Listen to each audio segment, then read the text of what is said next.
ತಾಯಿ ಭಾರತಾಂಬೆಗೆ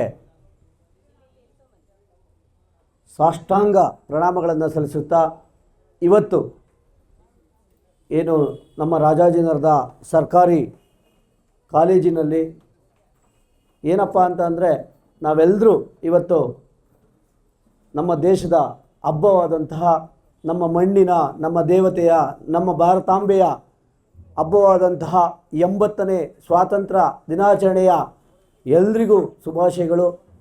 ನಮ್ಮ ಸ್ವಾತಂತ್ರ್ಯದ ಬಗ್ಗೆ ನಮಗೇನು 1947 ಆಗಸ್ಟ್ 15 ಮಧ್ಯರಾತ್ರಿಯಲ್ಲಿ ಬ್ರಿಟಿಷರಿಂದ ಸ್ವಾತಂತ್ರ್ಯವನ್ನು ಸಿಕ್ಕಿತು. ಅಂತಹ ಒಂದು ಹಬ್ಬವನ್ನು ಹಲವಾರು ಏನು ನಮ್ಮ ಸ್ವಾತಂತ್ರ್ಯ ಹೋರಾಟಗಾರರಾದಂತಹ ಮಹಾತ್ಮ ಗಾಂಧೀಜಿಯವರಿರ್ಬೋದು, ಸುಭಾಷ್ ಚಂದ್ರ ಬೋಸ್ ಇರ್ಬೋದು, ಕಿತ್ತೂರು ರಾಣಿ ಚೆನ್ನಮ್ಮ, ನಮ್ಮ ಕರ್ನಾಟಕದ ಹೆಣ್ಣು ಸಂಗೊಳ್ಳಿ ರಾಯಣ್ಣ ತಮ್ಮ ಜೀವವನ್ನೇ ಬಲಿದಾನವನ್ನಾಗಿ ಕೊಡ್ತಾರೆ. ಹಾಗೂ ತಾವೆಲ್ಲರೂ ಈ ಒಂದು ಕಾರ್ಯಕ್ರಮಕ್ಕೆ ಕಳಸ ಅಥವಾ ಕೇಂದ್ರ ಬಿಂದು ಅಂದರೆ ನೀವೇ.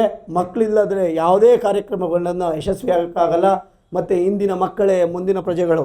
ತಾವೆಲ್ಲರೂ ಯಾಕೆ ಸ್ವಾತಂತ್ರ್ಯ ಹಬ್ಬವನ್ನು ಮಾಡ್ತಾ ಇದ್ದೀವಿ, ಯಾರಿಗೆ ನಾವು ಈ ಹೋರಾಟ ಮಾಡಿದವರಿಗೆ ನಮನಗಳನ್ನು ಸಲ್ಲಿಸಬೇಕು, ಮುಂದಿನ ದೇಶ ಪ್ರೇಮ ನಮಗೆ ಯಾಕೆ ಬೇಕು, ವಿಶ್ವದಲ್ಲಿ ಏನು ಅತಿ ವೇಗವಾಗಿ ಬೆಳೀತಿರೋಂತಹ ಪ್ರಪಂಚದಲ್ಲಿ ಭಾರತವನ್ನು ವೇಗವಾಗಿ ಬೆಳೆಸುವಂಥ ಆಧುನಿಕ ಡಿಜಿಟಲ್ ಜ್ಞಾನವನ್ನು ನಾವೆಲ್ಲರೂ ಬೆಳೆಸ್ಕೊಂಡು ಇಂದಿನ ಮಕ್ಕಳು ಭವಿಷ್ಯವನ್ನು, ಉತ್ತಮ ಭವಿಷ್ಯವನ್ನು ಏನು ಈ ರಾಷ್ಟ್ರದಲ್ಲಿ ಪ್ರತಿಯೊಬ್ಬರಿಗೂ ಹಸುವಿನಿಂದ ಮುಕ್ತವಾಗಿ ಪ್ರತಿಯೊಬ್ಬರಿಗೂ ಶಿಕ್ಷಣವನ್ನು, ಆರೋಗ್ಯವನ್ನು ಸಿಗಿಸಬೇಕು ಅನ್ನೋ ಒಂದು ಹೋರಾಟದಲ್ಲಿ ಎಲ್ಲರೂ ದೇಶ ಪ್ರೇಮವನ್ನು ಬೆಳೆಸ್ಕೊಳ್ಳೋಣ, ದೇಶಕ್ಕಾಗಿ ನಾವು ತ್ಯಾಗವನ್ನು ಮಾಡೋಣ ಅಂತ ಹೇಳ್ತಾ ತಮ್ಮೆಲ್ಲರಿಗೂ ಮತ್ತೊಮ್ಮೆ 80ನೇ ವರ್ಷದ ಸ್ವಾತಂತ್ರ್ಯ ಹಬ್ಬದ ಶುಭಾಶಯಗಳು. ಧನ್ಯವಾದಗಳು.